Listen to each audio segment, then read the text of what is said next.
En este video continuaremos trabajando con el paquete ggplot2 y vamos a trabajar graficando variables cualitativas. Vamos a realizar diagramas de barras múltiples y diagramas de barras apiladas. Ahora vamos a graficar la variable E36 que corresponde a el estado civil actual de la persona. Para graficarlo, guardamos en un objeto que se llama G el gráfico que queremos realizar.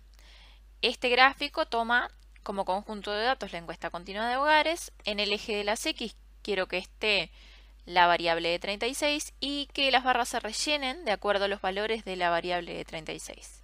Quiero hacer un gráfico de barras y que esas barras sean la mitad de lo que serían por defecto. Además, a este gráfico le voy a modificar el nombre del eje de la X, se va a llamar estado civil actual, y el nombre del eje de la Y se va a llamar número de casos. El título del gráfico va a ser distribución del estado civil y además quiero que el nombre de las referencias sea estado civil actual. Vamos a ejecutar esta línea y van a ver que en el entorno se genera un nuevo gráfico que se llama G. Si queremos ver el gráfico G, vamos a tipear en consola G y le damos Enter y van a ver que aparece el gráfico en la ventana de gráfico. Este gráfico no es muy legible, no se entiende bien porque en etiquetas muy largas la variable 36 entonces quedan una arriba de la otra y no se puede entender lo que dice. Para solucionarlo tenemos dos opciones. Una de ellas es transponer los ejes. ¿Qué quiere decir esto? Dejar el eje de la X como eje vertical y el eje de la Y como eje horizontal y además eliminar las referencias. La otra opción es quitar las etiquetas del eje de la X y simplemente guiarnos por las referencias, ¿sí? Vamos a empezar con la primera. Al gráfico base que hicimos le vamos a agregar dos capas. Una que se llama Chord Flip, que va a girar los ejes, los va a transponer, y la otra es Guides. Dentro de ella vamos a especificar que la opción Fill sea False. ¿Qué quiere decir esto? Que no queremos que aparezca la referencia de relleno de las barras. Entonces, si ejecutamos van a ver que el gráfico se gira, las barras quedan horizontales y se eliminaron las referencias que estaban a la derecha. Este tipo de gráfico es muy recomendado para solucionar el problema que teníamos recién. La otra opción es simplemente quitar las etiquetas del eje de la X. A este gráfico, que era el primero que habíamos hecho, le vamos a eliminar estas etiquetas.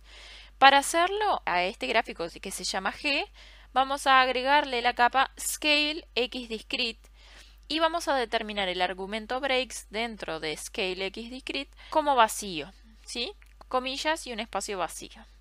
Entonces, si ejecutamos esta línea vamos a tener el mismo gráfico que teníamos, nada más que el eje de las X no tiene referencias. Y sí las tenemos por color a las referencias a la derecha. Tenemos que tener cuidado con este tipo de gráficos porque cuando tenemos muchos valores de la variable se pueden confundir los colores y no podemos discriminar si una barra corresponde a una de las categorías o a otra. Entonces, la primera opción es la recomendada. La segunda opción también es válida, pero a tener mucho cuidado. Ahora vamos a realizar diagramas de barras múltiples y apiladas. Vamos a empezar con el diagrama de barras apiladas. Para ello, hemos especificado en la capa base del gráfico que queremos que se grafiquen los datos de la encuesta continua de hogares y en las estéticas dijimos que en el eje de la X queremos que esté la variable E36 y que el gráfico se rellene mediante los valores de la variable E26 que corresponde a sexo. Lo que queremos hacer es un gráfico de barras, queremos que esas barras midan la mitad de lo que medirían por defecto y además queremos que el gráfico tenga los ejes traspuestos. Vamos a ejecutar y van a ver que ahora cada barra sigue teniendo la misma altura que tenía antes, pero está dividida mediante los valores de la variable E26. Por ejemplo, dentro de los solteros tengo una proporción que corresponde a mujeres y una proporción que corresponde a hombres. Lo mismo pasa con todas las categorías de la variable E36. Ahora, ¿qué pasa si queremos que simplemente todas las barras tengan la misma altura y se nos muestre para cada una de las categorías de la variable 36 la proporción de hombres y mujeres que hay dentro de cada categoría? Para ello voy a hacer el mismo tipo de gráfico, la única diferencia va a ser que dentro de la capa que corresponde al gráfico de barras voy a determinar el argumento position como fill. ¿Qué quiere decir esto? Que quiero que las barras sean completas o rellenas. Si ejecutamos van a ver que aparece el mismo tipo de gráfico, nada más que las barras todas miden lo mismo. Se está tomando como un 100% cada una de las categorías. Pero este gráfico me muestra la proporción de hombres y mujeres que hay dentro de cada categoría, mucho más claramente como para comparar entre las categorías de la variable de 36.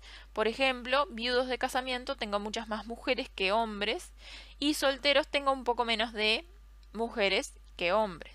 Entonces, este gráfico me sirve para comparar dentro de cada una de las categorías de la variable que determiné como X.